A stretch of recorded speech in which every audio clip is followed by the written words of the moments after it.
যদি নবীকে নবীর মতো স্বীকার করতে পারে, নবীর উপর পরিপূর্ণ আকীদা বিশ্বাস যদি রাখতে পারে, আল্লাহর ইজ্জতের কসম, যদি আপনার আমল কাবা হয় রাসূলের মুহাব্বতে আকীদা ঠিক থাকার কারণে আল্লাহ পাক হাশরের ময়দানে আপনার হিসাবকে সহজ করে জান্নাতের ফয়সালা করে দিবেন।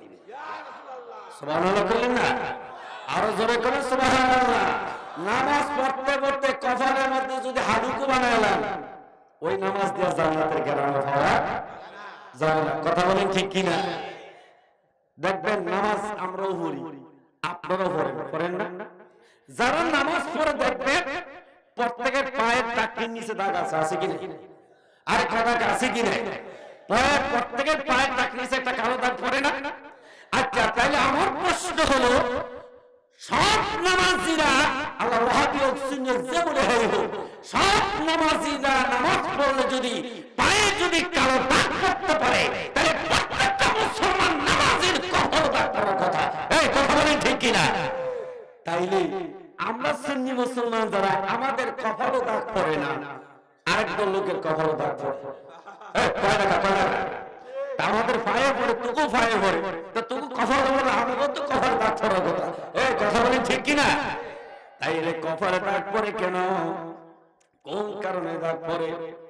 আজকে আমি বদিউজ্জামান বাহার ৩ বছর নামাজ পড়তেছি, আমার কপালে দাগ নাই। মাওলানা মাস্টার মোহাম্মদ মুজাম্মেল স্যারের কপালে দাগ নাই, আমাদের পিসার কপালের মধ্যে দাগ নাই, আরিফ হুজুরের কপালের মধ্যে দাগ নাই, কিন্তু দেখা যায় ৪ দিন ৫ দিন গাঁটটি লয়ে ঘুরাইলে কপালের মধ্যে দাগ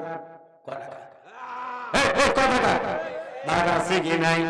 তাইলে আপনাদের কাছে জানবো, নামাজ পড়তে হবে কার খুশি করার জন্য? জোরে বলেন কারে? এখন আমি যদি বলি আমি কয়েকদিন নামাজ পড়ে কপালের মধ্যে দাগ ফেলাবো, আমার মানুষ কপালের দাগ দেখলে জানি বুঝতে পারে আমি নামাজ পড়ি। এরকম হয় না? কপাল দাগ দেখে যদি আমার নামাজি কয়, আমার যাতে নামাজি কয়, এই জন্য ৪০ দিন ঘুরার পরে দেখবেন ডলতে ডলতে কপালের মধ্যে দাগ ফেলা দেয়। কথা বলেন ঠিক কিনা? মুহাম্মদ আয়েশা সিদ্দিকা রাদিয়াল্লাহু তাআলা আনহা তিনি বলেছিলেন, ইয়া রাসূলুল্লাহ, হাশরের ময়দানে মুসিবতের দিন কোটি কোটি আপনার উম্মত উঠবে, কোন উম্মতটা না জান্নাতি, কোন উম্মতটা জাহান্নামী, কে মুমিন কে মুনাফিক কেমনে চিনবেন? আল্লাহর হাবিব বললেন, আয়েশা রে চিল্লা বলেন আল্লাহু আকবার। আয়েশা, যাদের অন্তরে নবীর মুহাব্বত নিয়ে নামাজ পড়বে, যারা জমিনের মধ্যে আল্লাহর রাজি খুশি করার জন্য নামাজ পড়বে, যারা নবীর মুহাব্বতে নামাজ পড়বে, ও আয়েশা তুমি জেনে নাও, হাশরের ময়দানে তাদের কপালের মধ্যে নূর চমকাইবে। সুবহানাল্লাহ।